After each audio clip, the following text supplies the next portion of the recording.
Hey there, in this video we're going to be discussing square roots, and we're going to start this discussion of square roots by looking at something called perfect squares. So a perfect square is what you get when you multiply a number by itself. For example, 1 squared, that means 1 times 1, which is just 1. So 1 is a perfect square. 2 squared means 2 times 2, which is 4. 4 is a perfect square. This means 3 times 3, which is 9. 9 is a perfect square. 16 is a perfect square. See if you can fill in the rest of these. These are important numbers to memorize. Pause the video and go ahead. All right, these are the first 15 perfect squares.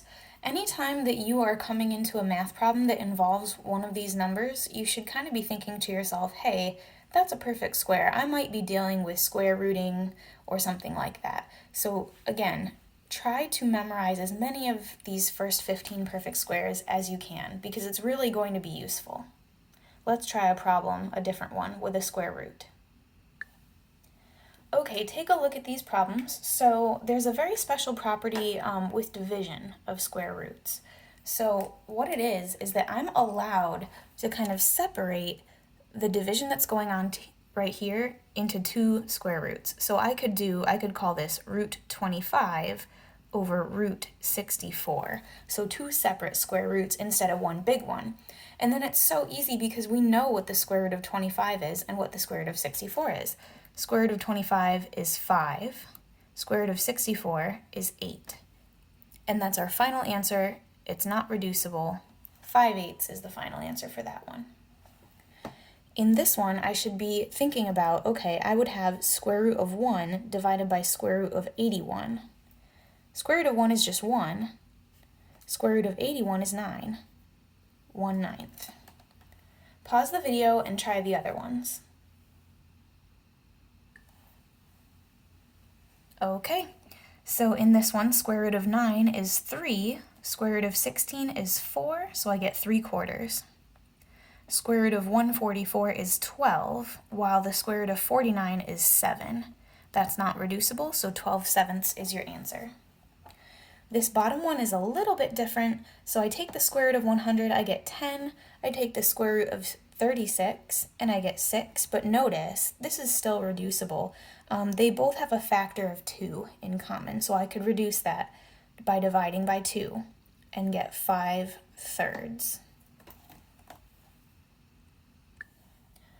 Okay, the next property we're going to look at is the multiplication property of square roots.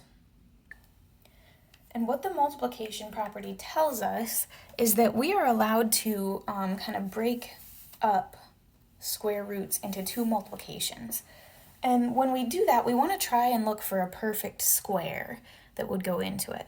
So when you're thinking about 50, do you know any perfect square that would go into 50? An example could be 25 times 2. So instead of writing square root 50, we can write square root of 25 times square root of 2. Again, you want to pick a perfect square that will go into it. If you don't remember what the perfect squares are, you can always go back to the beginning of this video and take a look at our list. All right, and then I can actually take the square root of 25. I know what that is. That's 5. Square root of 2 is not a perfect square, so we just leave that as it is. Okay. Take a look at this one, the square root of 12. Can you think of a perfect square that would go into that? If you thought 4, that's correct. So 4 is the perfect square, the largest perfect square that would go into 12. So I could write this as 4 times 3 instead. Root 4 times root 3 makes root 12. All right, now I can take the square root of 4. I know that the square root of 4 is 2, but the square root of 3 is not perfect, so I just leave it in the radical. Try the other 2 by pausing the video, and then I will go over them.